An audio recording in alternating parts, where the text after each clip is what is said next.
السلام علیکم ورحمۃ اللہ وبرکاتہ۔ محترم قرآنی روحانی وظائف کے میرے ناظرین، سامعین اور سامعات، آپ کے بھیجے گئے سوالات کوشش کروں گا کہ جتنے بھی آپ نے سوالات بھیجے ہیں میں ان سوالات کے جواب آپ تک پہنچاؤں تاکہ آپ کے ساتھ ساتھ لوگوں کو بھی اس کا فائدہ ہو۔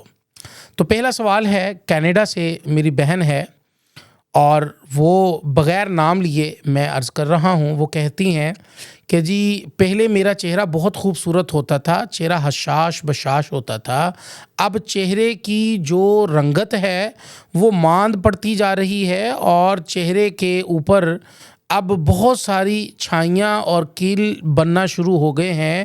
میرے خاوند ہمیشہ مجھے کہتے ہیں کہ آپ کے چہرے پر پرانے جیسی رونق نہیں رہی، تو کوئی ایسا وظیفہ بتا دیں کہ جس سے وہ رونق بحال ہو جائے۔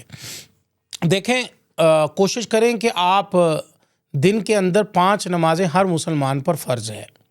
کوئی بھی مسلمان سے یہ امید رکھنا کہ یہ نماز نہیں پڑھتا، یہ اچھی بات نہیں ہے، حسن ظن رکھنا چاہیے۔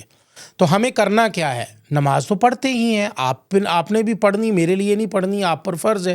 تو آپ نے کرنا کیا ہے کہ آپ نے ہر نماز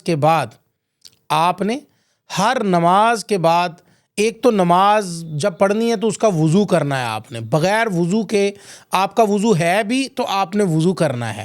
انشاءاللہ وضو کے پانی سے چہرے کی رنگت بڑھتی ہے، خوبصورتی آتی ہے۔ اور اس کے ساتھ ساتھ جب آپ نماز پڑھ لیں تو نماز پڑھ کر اپنے مصلی پر بیٹھی ہوئی آپ نے 3 جملے ایسے ہیں جو پڑھنے ہیں، یا ظاہرو، یا جمیلو، یا نورو۔ یہ 11 مرتبہ پڑھنے، اول آخر آپ نے 3 مرتبہ درود ابراہیمی پڑھ لینا ہے۔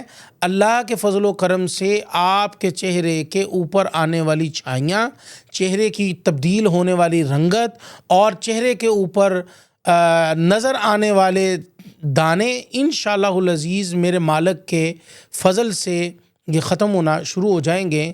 یہ عمل آپ تب تک جاری رکھیں جب تک آپ کو کوئی بہتر افاقہ نظر نہیں آ جاتا۔